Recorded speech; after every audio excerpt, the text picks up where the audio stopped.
you. You are what you stand for, nothing less. In this life, there's going to be certain stances you take concerning you and your lifestyle.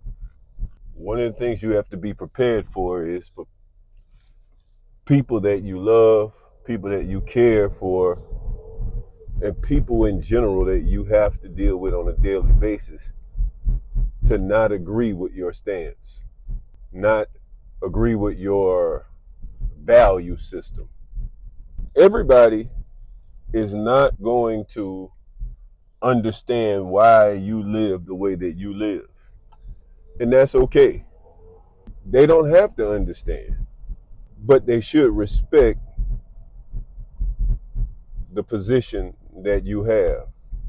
You're going to meet people, or you're going to find yourself in situations with your loved ones where they are going to want you to act outside of what you believe and what you stand on. No amount of love should cause you to acquiesce to someone else. If you have a certain moral stance, stand on it no matter what. Others may not understand why you live the way you live. They may not understand why you do the things that you do. And that's okay. They don't have to. Let them be who they are and let them do the things that they do, and you be you. There will be situations where you're going to come together for celebrations. The way people that you love celebrate is not necessarily how you celebrate.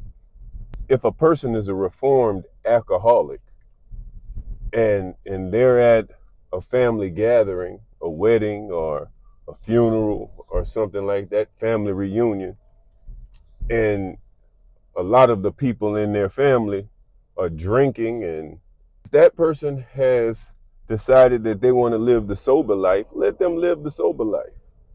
And there should be no amount of pressure from your family members that you acquiesce to simply to appease them. I have chosen to be wholly fit. And when I say wholly fit, I mean my whole person is dedicated to God. Not just one part of my life. Every part of my life I give to God. Body, soul, and spirit. And so there's things that I don't do in this body that everybody else may say, well, there's no reason that you can't do that. And that's great. If that's what you choose to do with your life, I'm never going to force you. God doesn't force anybody to live for him. He's given them choice.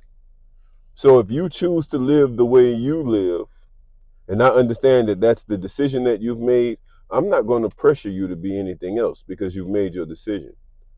But I expect the same respect. Don't try to force me to do what you're doing when you know that that is not how I live. I'm holy. When you are holy, there's pressures from society. There's going to be pressures from a lot of people to try to get you to conform to their ways and their thinking.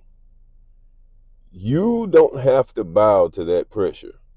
You need to be bold enough. If you've made a stance and that is truly what you believe, then you are responsible to yourself to stand on that. Never allow anybody to guilt you, to make you feel like you're less than, to make you feel like you're missing out on something. The stuff that people are doing today, unfortunately, I have done in my past. And I know that I'm not missing out on anything. When people are drinking and getting drunk at a celebration, I've done that. I know what it's like to pass out. I know what it's like to hug a toilet and puke my guts up. I know what it's like to not remember. I know what it's like to get into an argument with somebody because it's all alcohol related and violence break out, I know what it's like. And I've chosen to live the way that I live, and I realize I'm not missing out on anything. And because you believe that I'm missing out is irrelevant to me. If that's the way you choose to live it. But don't expect me to change who I am and to change my belief system. I celebrate you in many different ways.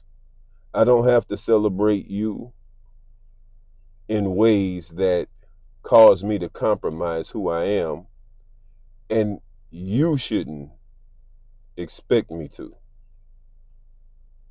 I want you guys to understand that in this life, once you made a decision that this is who you are, you have given your life fully to God, there's going to be pressures that are going to want to cause you to conform. But Jesus never conformed to his society. He was who he was, and he made changes in people's lives because of who he was. You can have an impact on your world being who you are without conforming. You'll never have a true impact if you conform for others, because you'll never be happy with you, because you know on the inside that you're doing things that are not in line with who you feel called to be. Don't be conformed to this world. You have to have a transformation in your mindset that no matter what happens, I'm different. I'm peculiar. And people aren't going to understand that. Don't expect people to understand you. Don't expect people to be happy for the decisions that you've made and to agree with the decisions that you made. You just have to stand on it. I want everybody that has made the decision to be wholly fit, be holy on Monday, Tuesday, Wednesday, Thursday, Friday, Saturday, Sunday. Be holy on your birthday. Be holy at someone's wedding. Be holy at someone's funeral. Be holy at the family reunion. Be holy at the graduation. Be holy in every situation that you face in life. Be holy on the job. Be holy at the supermarket. Be holy totally every day. And be happy with the person that you chose to be. Because truly, though others may look at your life and think you're missing out, if you've started to live this life, you know, and I'm sure that you have found out that it is much better than the life you used to live.